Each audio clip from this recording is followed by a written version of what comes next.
O cérebro humano é um computador? Naruhodo. Podcast.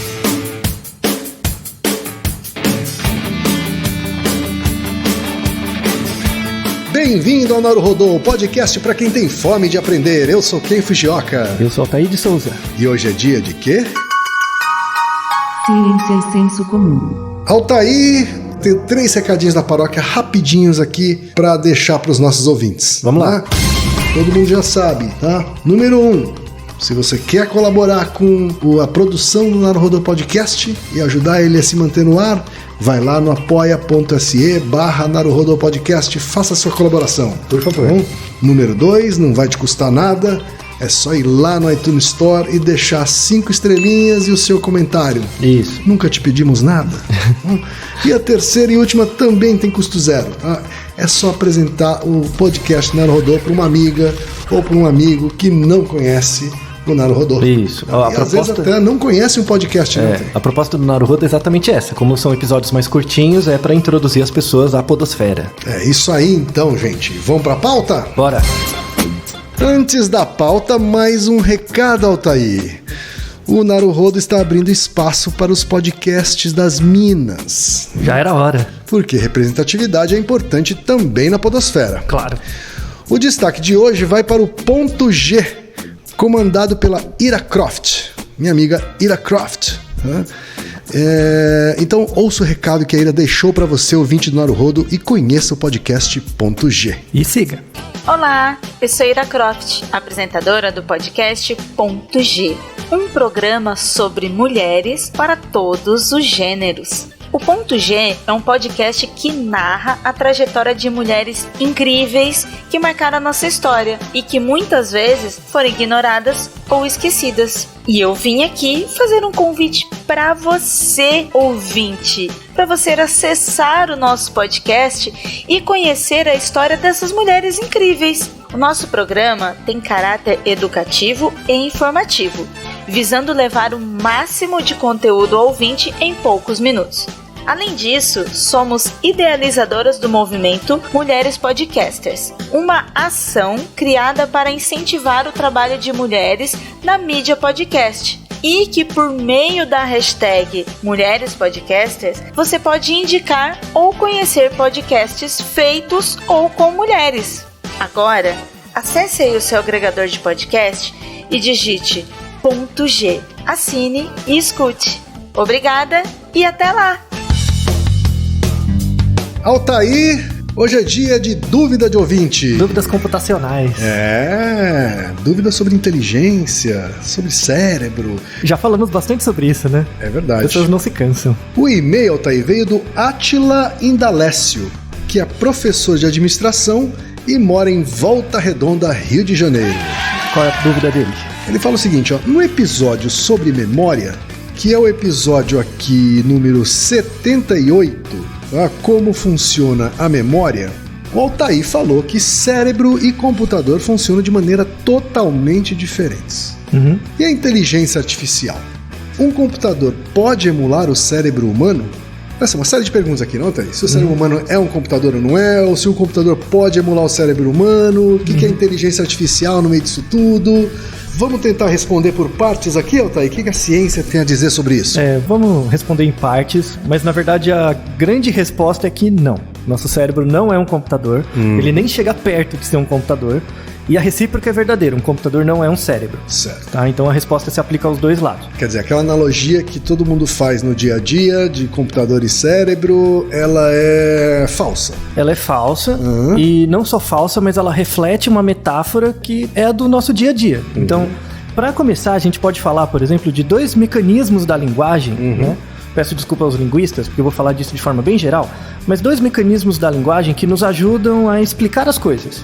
Por exemplo, você pode, na hora que você vai explicar alguma coisa, você pode explicar por meio de uma analogia. Então, vou te dar um exemplo sobre como funciona um cérebro. E aí você cria um exemplo, uma analogia. Outra coisa é uma metáfora, tá? Você explicar coisas por analogia é útil para você situar a pessoa, né, num contexto. Isso é muito importante para a divulgação científica. Então, boa parte dos episódios, se não todos os episódios do Naruhodo, eles são baseados em analogias do conhecimento científico frente à prática cotidiana das pessoas, e isso que atrai o interesse delas, né? É uma forma de aproximar. Sim. Mas toda vez que você aproxima o conhecimento, ou seja, toda vez que você abre mão do rigor científico para ser didático, tem uma perda. Necessariamente tem uma perda. Outra coisa importante, a ciência não serve para ser didática. A ciência muitas vezes é contraintuitiva, ela não segue padrões do que você espera. A ciência real mesmo, para os produtores de ciência, para os cientistas, a ciência muitas vezes é algo extremamente difícil e complicado. Porque as intuições que você tem sobre os resultados que você busca encontrar não necessariamente se confirmam. Então o cientista, pela prática dele, ele é exposto o tempo todo a isso, né? Eu já falei em vários episódios que a importância da ciência não é dizer se você está certo, mas sim dizer o quão errado você está. E isso é contraintuitivo por natureza, né? Então boa parte do pensamento científico formal é baseado em analogias, tá? Mas do ponto de vista das pessoas, entre aspas, comuns, né, que buscam a divulgação científica, elas usam o conhecimento científico como metáfora. E a metáfora é outra condição. Tá? As metáforas, a rigor, elas não são científicas. Porque quando você explica algo por meio de uma metáfora, ou você reduz o conteúdo, ou você aumenta. Né? Acaba simplificando. Isso, assim. ou você aumenta né, o significado, ou você dá mais peso ou menos. Você considerar um cérebro um computador não é uma analogia de como o cérebro funciona, porque o cérebro não funciona como computador, é uma metáfora. Então, você dizer que o cérebro é um computador aumenta a importância do computador em alguns contextos e diminui a importância do cérebro em outros. Por exemplo, os computadores hoje, eu consegui criar um computador que ganha do melhor jogador de xadrez do mundo. Isso quer dizer que o computador é mais evoluído, é uma evolução? Será que o computador vai tomar o lugar dos humanos? Não é nada disso, nada. Tá? Porque a metáfora computacional é uma das metáforas que já existiu, não é a única e não é a melhor, sobre como o nosso cérebro funciona. Tá? Então, a primeira parte do episódio é explicar o histórico dessas metáforas computacionais, né? O que, como uma pessoa que tem um histórico computacional, como estudante de computação por um período, entende, por exemplo, qual é o conceito de emular. Computacionalmente, a ideia de emular é muito semelhante à ideia de metáfora quando você fala de linguagem. Então, o que é uma emulação? Né? Eu vou fazer uma máquina virtual, né? bem no contexto de computeiro. Uma máquina virtual é algo que não é o software que você está rodando, exato, mas é muito parecido. Sim. Né? Tanto é que quando você emula um software, isso compromete às vezes, depende da situação, a memória. O computador fica mais sobrecarregado quando ele tem uma máquina virtual para rodar, além dos sistemas dele. Tá? O nosso cérebro não é assim. Tá? A gente não tem essas máquinas virtuais. O nosso cérebro ele funciona integrado de uma forma só. Tá? Às vezes a gente acaba cometendo o erro de achar que é desse jeito, né? Pois é, porque a gente tem um sistema operacional. Tem software, tem hardware. Né? Isso, de novo, do ponto de vista de analogia. Ok. Né? Não, de analogia não. Do ponto de metáfora, ok. Né? Mas do ponto de vista, quando você vai estudar o fenômeno mesmo, não, vou estudar cientificamente, não é conversa de boteco. Eu vou lá, não é assim. Aí essa metáfora não vai ajudar, né? Exato. Na verdade vai atrapalhar. Ela atrapalha, tá? Então é isso que a gente vai querer desmistificar hoje, a primeira coisa. Então eu vou falar um pouco das histórias, das metáforas sobre o cérebro, né? A primeira parte. E a segunda é falar, assim, como o cérebro funciona, na verdade. Que é algo que não tem tanta resposta assim. Mas, na verdade, eu vou trazer a principal problemática sobre como isso funciona, tá? Então, vamos falar um pouco da história. Vamos pensar um tempo atrás. Então, pense 2.000 anos, 2.200 anos atrás, né? Na época do surgimento do cristianismo, lá atrás. Certo. Então, se você parar para pensar, você já tinha um desenvolvimento matemático, você já tinha uma certa noção de vários processos matemáticos, você já tinha uma noção de desenvolvimento de engenharia, né? Vários processos ali, mas você tinha uma noção muito fraca ainda de como o cérebro funcionava. A biologia do cérebro, a neuroanatomia era pouco desenvolvida. Então, as pessoas usavam como metáforas para saber como as pessoas funcionavam, elas usavam como metáforas as informações que eram disponíveis. Então, no início do cristianismo, por exemplo... A tecnologia que está disponível, né? Então, no início... Antes do computador, provavelmente já compararam o nosso cérebro à máquina de escrever. Isso, outras coisas. O telégrafo, por exemplo, né? Mas 2.000 anos atrás, se a gente pega a ideia da sociedade ocidental, existiam metáforas do mesmo nível, mas eram diferentes. Pensando na ideia do cristianismo, você tinha a Bíblia, vai... Então, pelo Gênesis, por exemplo, se você pega literalmente, o homem foi feito da lama, né? Tipo, o homem deu uma costela e fez a mulher, tinha toda aquela história, né? Mas essa metáfora do homem sendo feito da lama, ela reflete que a inteligência não está no corpo. O corpo é uma lama, é um substrato biológico que dá origem a algo, mas na verdade a inteligência está na alma. Então, quando você nasce, você é dotado de uma certa alma que te dá uma ânima, né? Que te dá uma animação. Essa capacidade de pensar, sentir, de falar, isso. Né? Então, isso não estava no corpo, era algo da alma, né? Algo de uma entidade transcendente, uma ligação com uma figura transcendente. Então, Deus te dá o espírito e a partir daí você faz a sua vida, né? Essa metáfora, como o conhecimento sobre o corpo era muito pequeno, é uma metáfora razoável dado o conhecimento que você tinha, né? Então, você vê um comportamento tão sensacional que é você falar, se comunicar e tal, tem que ter uma entidade que ocupa o lugar, né?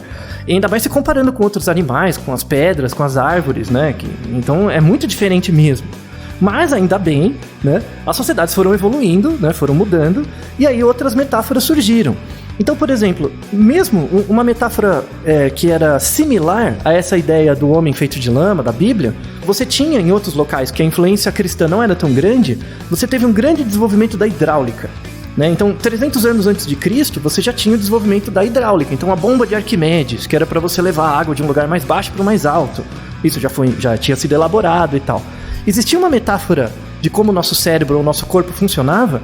Do mesmo jeito que existe uma bomba que eu levo uma água de um lugar para o outro, meu coração é assim também. Ele é uma bomba. Eu levo água de um lugar para o outro. A gente aprende isso, né? Isso. O coração é uma bomba. Exato, é uma bomba de líquido, né?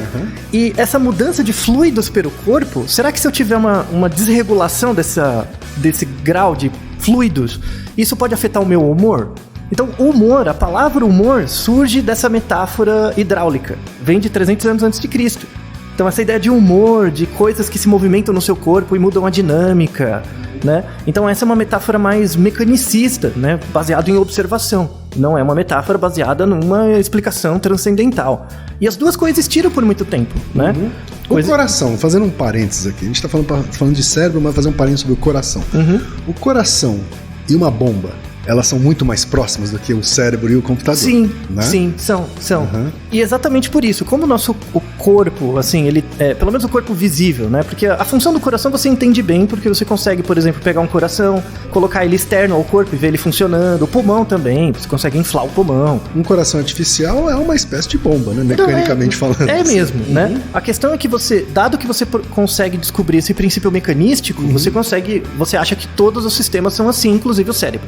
E o cérebro não é assim. Não é assim. Ele tem uma dinâmica diferente que com o arcabouço tecnológico da época não se conseguia chegar, né? O arcabouço tecnológico de hoje já é difícil de explicar, né? Já ainda é difícil, não é suficiente. Então, você tinha essas duas teorias, né? A teoria vinda da Bíblia e da engenharia hidráulica. Isso continuou até os anos 1500, com Descartes, né? O Descartes, no discurso do método, em um outro texto que ele pôs depois, ele fala da figura do autômato, né? Então Descartes falava muito que os seres humanos têm cognições ou ideias autômatas. O autômato é bem aquela ideia do robô, de que humanos, na verdade, são máquinas complexas. Então, por exemplo, seu coração é uma máquina, seu pulmão é uma máquina, seu rim é uma máquina. Juntando essas máquinas dá uma máquina de máquinas. Isso é um autômato, que tem uma animação que se deve a alguma coisa e ele achava que era a mente. Então ele separava a mente do corpo, né? Que era uma metáfora melhor, porque o seu cérebro não funciona igual ao seu coração, mas a soma de todos os seus sistemas gera a sua mente.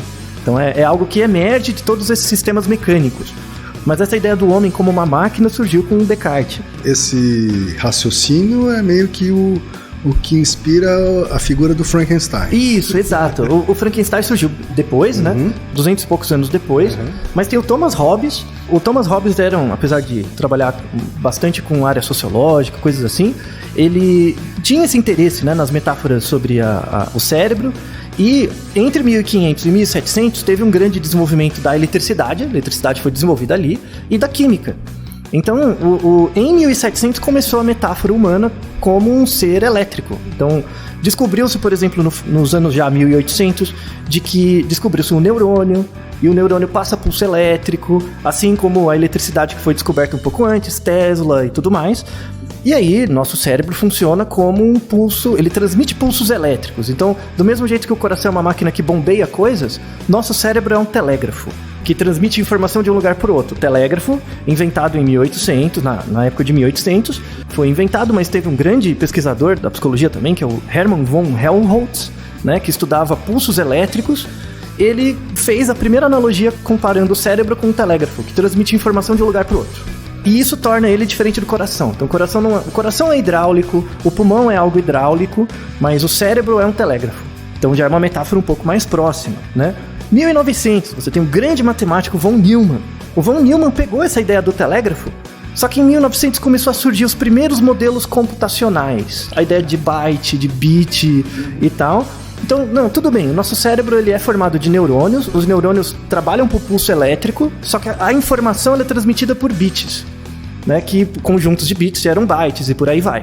Então, o von Neumann, em 1900 e pouco, foi o primeiro que começou a falar sobre a metáfora computacional, que é existente até hoje. Começou lá em 1900, né? É possível transformar os pulsos elétricos ou a eletricidade gerada pelos neurônios ou carregada pelos neurônios em zeros e uns? Não. Então, aí já começa o falseamento dessa hipótese. Por quê? Se você pensa um computador, sei lá, você pensa um computador, num computador normal, assim, não vou falar de computador quântico, tá? Num computador comum, desse da sua casa, você tem sistemas, mas na verdade as informações são transmitidas de um lugar para o outro. Você tem a memória ROM, memória RAM, mas basicamente um computador... A CPU, né? A CPU. Basicamente o computador ele tem por exemplo, o HD, ele tem uma quantidade de memória, uma quantidade de disco rígido, e as informações são tiradas de um lugar para o outro dependendo daquilo que você precisa. Nosso cérebro não funciona assim. Veja de novo o episódio sobre memória. As memórias não são armazenadas num lugar. Como se fosse um disco rígido. Isso. Quando você faz, por exemplo, tem um pesquisador atual, que é o Robert Eppenstein, que ele quebra rapidamente a metáfora computacional fazendo um experimento muito simples. Ele pega uma pessoa qualquer e dá uma lousa, um papel, alguma coisa para as pessoas e fala, ó, desenha uma nota de $1. E aí a pessoa desenha de memória. Ela desenha a nota de $1. Aí ele cobre essa imagem, né, que é o desenho da pessoa. Aí ele pega uma outra pessoa e fala, ó, tá aqui uma nota de $1, copia. Aí a pessoa copia. Vocês vão concordar que a nota copiada vai ficar melhor do que a nota feita de memória, né? Um computador não processa assim. Então quando você salva uma imagem de $1, por exemplo, e você digita, busca, a imagem vem completa. Ela vem exatamente como você salvou. Ela não é uma representação, que é a representação que você cria quando você desenha de memória, né? Então o nosso cérebro não trabalha como uma HD, não tem um buffer de memória, não tem essas coisas. Ele trabalha por representações frente a processos de pré-ativação. Então você tem os neurônios, a relação entre eles gera uma pré-ativação frente à sua experiência de condicionamento ambiental anterior, e na evocação isso gera uma imagem que é uma representação, não é a imagem real. Ou seja, na prática é muito mais complexo do que o funcionamento de um computador, assim. Então, do ponto de vista do resultado, é muito mais simples. Imagina que você comprasse um computador e toda vez que você chama $1, vem um garrancho, vem uma garatuja, né? Vem um desenho todo bugado. Pô, eu não comprei um computador pra isso, eu quero eu faço um desenho da Mona Lisa. Não, eu não quero que ele me salve um arrazoado de coisas. Quero que ele me salve a Mona Lisa mesmo, né? Então, você espera que o computador responda exatamente. O input e o output são iguais. Mas pra gente não é assim, né? Você tem uma série de inputs e o output é uma reconstrução, não é uma evocação. Mas é por isso que eu tô chamando de mais complexo, assim. Então, porque no computador dá pra transformar todo output em zeros e uns. Dá, tanto é que ele faz. Sim, né? É o que ele faz, né? Isso. No cérebro não é, sim, né? Não é. Então, um grande desafio hoje, não se sabe... Tudo bem, se sabe que o nosso cérebro evoca representações, mas não se sabe exatamente como isso acontece. Sabe que não é armazenado, sabe que isso é evocado, mas não se sabe exatamente. Então, aí que a gente chega... Se a gente não sabe, já é mais complexo pra mim. Então, já é tudo bem. Mas, por exemplo... Se fosse mais simples, a gente já saberia. Não, faz sentido, é verdade, né? O grande problema aí, vou dar um exemplo. Palavras que a gente usa para tentar explicar processos humanos, né, cognitivos, que não são verdadeiros. Por exemplo, palavras que a gente usa, que são da metáfora computacional. Nosso cérebro processa informação, isso não é verdade.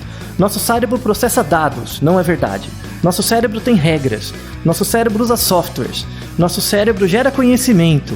Nosso cérebro cria representações, algoritmos, programas, modelos, processadores, subrotinas, buffers.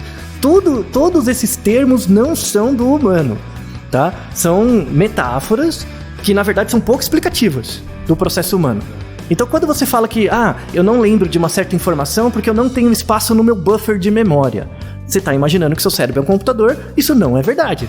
Seu cérebro não funciona com um buffer, sabe? Não tem isso, sabe? Então, não, é um processo outro. Você pode usar como uma analogia para fazer as pessoas entenderem, mas não é como o cérebro funciona. Não pode reduzir a cognição humana a isso. Metáfora, no caso, né? Desculpa, a metáfora. Então, por exemplo, um termo como computação cognitiva é uma metáfora no máximo. É uma metáfora ruim. Você induz as pessoas ao erro de achar que nosso cérebro é um computador, quando na verdade ele não é. E isso tem consequências importantes. Por exemplo, se você imagina que o nosso cérebro é um computador, vamos supor que isso é verdade, né? O que é aprendizagem? Se você pensar, por exemplo, num sistema que a gente chama de machine learning, você tem alguns termos que as pessoas ouvem por aí, por exemplo, neural networks ou redes neurais, né? Rede neural é um nome extremamente ruim, que está caindo em desuso, espero que caia, né? Um nome muito mais próprio para essas aprendizagens de máquina é machine learning, porque é a aprendizagem da máquina, não é a sua. Tá? Você não pode usar o jeito que uma máquina aprende para mostrar como uma criança aprende, não é a mesma coisa. Tá? Os desafios são todos diferentes e tal. Né? Vamos deixar na descrição um vídeo do TED de uma pesquisadora japonesa chamada Noriko Arai. Ela é cientista da computação e tal, desenvolve alguns modelos de machine learning, sobretudo deep learning. Deep learning é um nome ok, mas machine learning é melhor, porque você condiciona a máquina, o processo. O título do vídeo é: pode um robô passar numa universidade em Tóquio? Então ela levou alguns anos para fazer isso, ela construiu um algoritmo de aprendizagem de máquina que fez uma prova, que seria tipo um vestibular, é tipo um Enem no Japão, né? No Japão você tem baita Enem e dependendo da sua nota você vai entrando nas melhores faculdades e por aí vai. E a universidade mais prestigiosa do Japão é a Universidade de Tóquio, onde o percentil 5, né? Os 5% melhores entram, às vezes menos que isso. E ela queria desenvolver um computador, um algoritmo, que fizesse a prova e se classificasse entre os 5 melhores, 5% melhores. E aí ela descreve nesse vídeo o processo de fazer o computador, porque a ideia não é você dar a prova, tipo, digitalizada para o computador, não. Você vai botar o computador sentado numa carteira, ele vai ler a prova em papel, ele tem que transformar isso em informação internamente, resolver as questões e responder no tempo hábil, tá? Então ela gastou, 80% do tempo dela tentando fazer algoritmos para o computador ler o papel de forma adequada. Se você tratar, por exemplo, com provas de matemática, é mais fácil, porque uma vez que você consegue fazer uma rede neural para ler as palavras, converter em palavras conhecidas por ele e resolver a questão de matemática, é fácil. Mas e história? E geografia? Né? Isso é extremamente complicado, ela levou anos para desenvolver isso, né? Mas no final, né, aí você vê o vídeo para ela mostrar o processo e tal, né? Tem vários desafios técnicos muito grandes para você fazer um computador ler uma informação. Agora, spoiler alert. Ela consegue ou não consegue? Então, quase ela consegue. Quase consegue. Quase. E aí que mostra o grande problema da metáfora computacional quando a pessoa se aplica a ela. Pelo seguinte, se você pegar só a prova de matemática, física e química, eu acho, o computador ficou no 5%. Então, se a prova só fosse isso, ele entrava na Universidade de Tóquio. Tá? Se fosse uma prova de exatas. Isso, de exatas, né? Porque você tem as áreas de humanos e tem a redação. Você tem que fazer uma redação coerente. Imagina um computador fazer uma redação, né? Já faz hoje. Então, já faz, né? Mas esse computador que é chamado Todai, né? O Todai Robot, o Todai, ele ficou no percentil 80. Ele foi melhor que 80% dos alunos do Japão. Isso é muita coisa. Muita coisa. E aí você vai pensar, nossa, o computador então ele é inteligente, ele consegue passar na prova. Ele consegue passar na prova, mas não porque ele é inteligente. Claro. Entendeu? Então, não tem uma ciência ali por trás. O computador conseguiu ganhar do melhor jogador do mundo de Go, né? Que é um jogo super difícil. Quer dizer que então o computador é mais inteligente que a pessoa? Não. Ele consegue resolver o problema de forma mais eficiente. E aí, esse vídeo da Noriko Arai, ela coloca um comentário super interessante no final, que ela fala: eu consegui construir um computador melhor que 80% dos alunos. Isso é possível? É possível. Só que aí ela pegou exemplos de questões de português. De português não, de línguas, né? No Japão é línguas, né? Língua Nihongo. Português, né? Pouca gente fala lá. Isso, Tá aumentando, né? Com a imigração, mas enfim. Ela pegou questões de interpretação de texto e ela viu que o computador interpreta muito melhor que os próprios alunos. Que são competências em que os alunos deveriam melhor. E aí a grande pergunta dela é: por que os alunos vão tão mal em interpretação de texto? Esse é o grande desafio pedagógico, assim. que ela coloca. Então ela fala que os computadores não são pessoas, os computadores não vão se tornar pessoas, os computadores não são melhores que as pessoas. A educação faz com que as pessoas sejam piores que o computador em alguns atributos. Então, os computadores vão ser mais eficientes que os indivíduos, por exemplo, para resolver cálculos? Eles já são. E eles têm que ser, porque a gente tem uma memória limitada para cálculo, e ainda bem, o computador está aí para isso. Mas quando você fala, por exemplo, de pegar diferentes fontes de informação e colocar elas juntas, a gente, a rigor, deveria ser melhor. Mas por alguma forma, que ainda é bem conhecido, mas a gente pode fazer um programa sobre isso, os alunos, né, eu não estou falando nem das pessoas jovens, eu não estamos falando como velho, sabe? No meu tempo era melhor. Não era melhor. Era exatamente zoado igual. A gente aprende pouco, assim como hoje, assim como aprendia antes. Tende a ser pior, inclusive, né? Então, tá tendendo a ser um pouco pior, mas não muito pior. Tá? O nosso grau de conhecimento de abstração, de conceito, não de matemática, de conceito, ele está piorando ao longo do tempo, seja porque a gente não aprende a aprender. Essa é uma dificuldade muito grande. As pessoas têm esse problema. Por exemplo, para quem já é formado, não importa a área, quando você chega no seu último ano de graduação, muita gente deve ter empatia por isso. Quando você chega no último ano de graduação, você vai ter aquela sensação de que você não aprendeu nada, que você não sabe nada. Na verdade, não é que você não sabe nada, é que você não sabe o quanto você sabe, porque você não aprendeu um processo de como aprender, né? Então, eu dou, por exemplo, muita aula de estatística. E estatística é uma metodologia de como fazer as pessoas aprenderem, né? A estatística aplicada, não a teórica, misericórdia. A estatística teórica é terrível de difícil, né? Mas a estatística aplicada, as pessoas, quando elas têm uma aula razoável, elas começam a perceber uma metodologia de como elas articulam o conhecimento delas. E aí elas percebem que elas estão aprendendo. Nossa, eu sei muito mais do que eu achava que sabia, né? Porque elas têm um método, elas têm uma metodologia para aprender a aprender, né? O computador tem isso, que é o algoritmo que você dá para ele, né? Então, por isso que ele é eficiente. Ele é eficiente porque ele tem um algoritmo. Quer dizer que a gente tem que ter um algoritmo? Não, a gente tem que ter uma pedagogia. E isso é totalmente diferente. Um algoritmo não é um processo pedagógico. O algoritmo, ele é se você coloca if, else e alguma coisa, o computador vai responder daquele jeito. A pedagogia é algo mais dinâmico, né? Que tem que ser mais pesquisado, mas infelizmente isso não é só do Brasil, isso é geral. Os estudos em pedagogia são muito ruins. São muito ideológicos, as pessoas fazem pouco experimento, vê como é mesmo.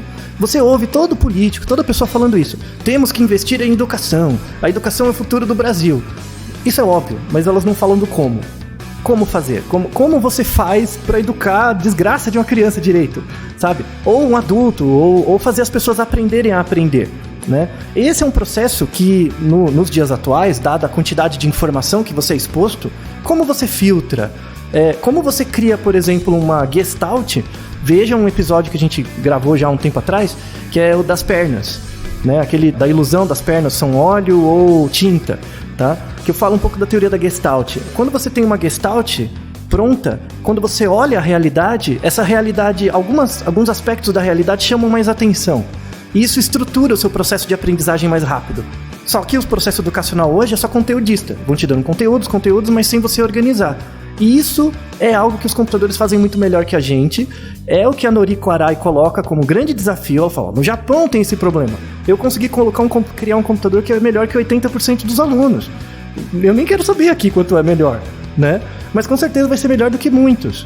E, de novo, não é porque o computador é melhor. É porque ele mais inteligente, né? Isso, é porque a gente dá uma pedagogia pronta pra ele. Aí ele aprende a aprender fácil, né? Se você... É que eu não vou falar aqui porque é muito longo. Mas se a gente muda a estrutura da prova, pronto, o computador já volta pro zero. Assim. E ele vai ter que mas ele vai ter que reaprender. Mas ele tem a tecnologia para isso. Ele tem a tecnologia, por exemplo, para generalizar processos de aprendizagem, dado que você deu um algoritmo básico, né? A gente não precisa do algoritmo, a gente precisa de um processo existencial pedagógico para que, independente do olhar ou dos estímulos que você é exposto, você consegue criar um frame de conhecimento. Bato de novo no ponto. Tem que acabar essa diferença entre eu sou de exatas, sou de humanas, sou de biológicas. Isso é idiota. Então, você usar isso como desculpa, eu sou de humanas, não entendo a conta. Não, é pra você entender. A matemática faz parte do seu dia. Eu sou matemático, eu não entendo essas coisas de humanidades. Mentira, você tem que entender. Você tem que ler um romance pra ter metáforas pra explicar a sua existência. Sua existência não é definida por uma integral, entendeu? Não é, sabe? Então, essa compartimentalização do conhecimento gera problemas que para o computador é irrelevante. Então ele pega todas as informações que ele tem, ele acessa o Google. Nunca vi um computador dizer que é de humanas. É de humanas ou é de exatas. Então para com isso, sabe? A Noriko Arai termina falando: os computadores vão tomar os nossos trabalhos? Vão tomar. Isso é bom, isso não é ruim. Tá? Vamos fazer um episódio sobre isso depois. Vamos fazer um episódio sobre isso depois, então, porque é polêmico isso. Pois é, tomar os nossos trabalhos não é ruim. Isso é ruim porque a gente vive numa sociedade regida por regras de trabalho. Então pode ser ruim se a estrutura social não for mudada, mas se ela mudar e se adequar a esse fenômeno, pode ser realmente uma evolução da condição humana. Né? Isso é um outro capítulo. É realmente um outro capítulo. De várias outras coisas, filosofia, isso, de renda mínima. Vamos falar um pouquinho de economia para dar conta disso, mas só para fechar, nosso cérebro não é um computador, ele não é próximo de ser um computador. O computador é uma metáfora e é uma metáfora insuficiente. Então, toda vez que tiver um computador, por exemplo, trabalhando com você e você vê que ele é mais eficiente, não é para você se sentir inútil. Sabe, não é pra você, é que ele faz melhor. Menos inteligente, né? Não é isso. O mundo é feito para os humanos, tá? Então nós temos a autoria dos nossos processos de realidade. Isso pode mudar? Pode, mas vai depender também da gente. Naruhodo, ilustríssimo ouvinte! Naruhodo. Você sabia que pode ajudar a manter o Naruhodo no ar? Ao contribuir, você pode ter acesso ao grupo fechado no Facebook e receber conteúdos exclusivos. Acesse apoia.se/Naruhodô Podcast. E você já sabe, aqui no Naruhodô, quem faz a pauta é você. Você tem alguma pergunta pra gente ou quer comentar algum episódio? Escreva pra nós. podcast@naruhodô.com.br. Repetindo? podcast@naruhodô.com.br. E lembre-se, mande nome completo, idade, profissão e a cidade de onde você está falando. É isso aí. Naruhodo. Esse podcast é apresentado por b9.com.br.